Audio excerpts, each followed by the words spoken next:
Žabac je jedan od preživjelih žestokih momaka 90-ih, poznat po skupocjenim autima i luksuznom životu. Danas ćete saznati nešto više o njemu. Odgledajte video do kraja, ostavite vaše mišljenje o njemu dole u komentarima, također ostavite i like i subscribe, a sada mi možemo da krenemo u ovu veoma zanimljivu temu. Trust Dice je najpopularniji kripto gambling sajt. Registrujte se uz opciju FaceAt. Uzmite besplatan kripto svaki 6 sati. Igrajte svoje omiljene slotove ili live igre i uz pomoć mog linka u opisu dobit ćete još dodatnih free spinova i bonusa na depozit. Registrujte se danas i zaronite u svet Trust Dice-a. Ovo je samo za osobe starije od 18 godina. Da pokvari zabavu. Koje sve aute si imao još? Lakše mi napravim koje nisam imao. Koje sam imao. A koje si dao za Žirinovskog?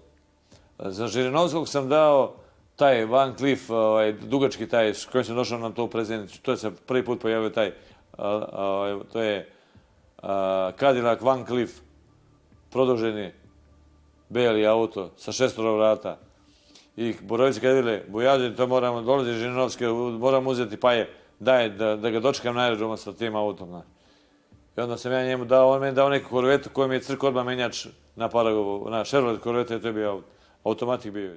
Tubić inače je jedan od posljednjih preživjelih aktera mračnih 90-ih godina prošlog veka i čovjek koji je poznavao gotovo sve ljude čije su se imena u to vrijeme povezivala sa podzemljem. I sam je bio meta atentata koji je još delom ostao pod velikom misterijom. Žabac nije krio svoje veze sa poznatim ličnostima iz kriminalnog miljeja, a govorio o poznanstvu sa Željkom Ražnatovićem Arkanom, Sretenom Jocićem, zvanim Jocom Amsterdamom, kog je zvao kumom i članom porodice narkobosa Darka Šarića, sa kog je tvrdio da je dobar čovek i da u Srbiju nije ništa loše uradio, osim što je investirao novac. Kao i mnogi drugi, tokom 90-ih i Žabac je bio povezan sa službom državne bezbednosti, ali pričao da za njih nije radio poslove koji su drugi radili, izvršavao zadatke u inostranstvu, već da je bio zadužen da prenosi novac. U javnosti je najčešće spominjan kao biznismen koji u svom posjedu imao nekada čuvene diskoteke Hacijenda u Bačkoj Palanci i novosadsku garažu, a zbog raskošnog načina života često je bio u centru pažnje.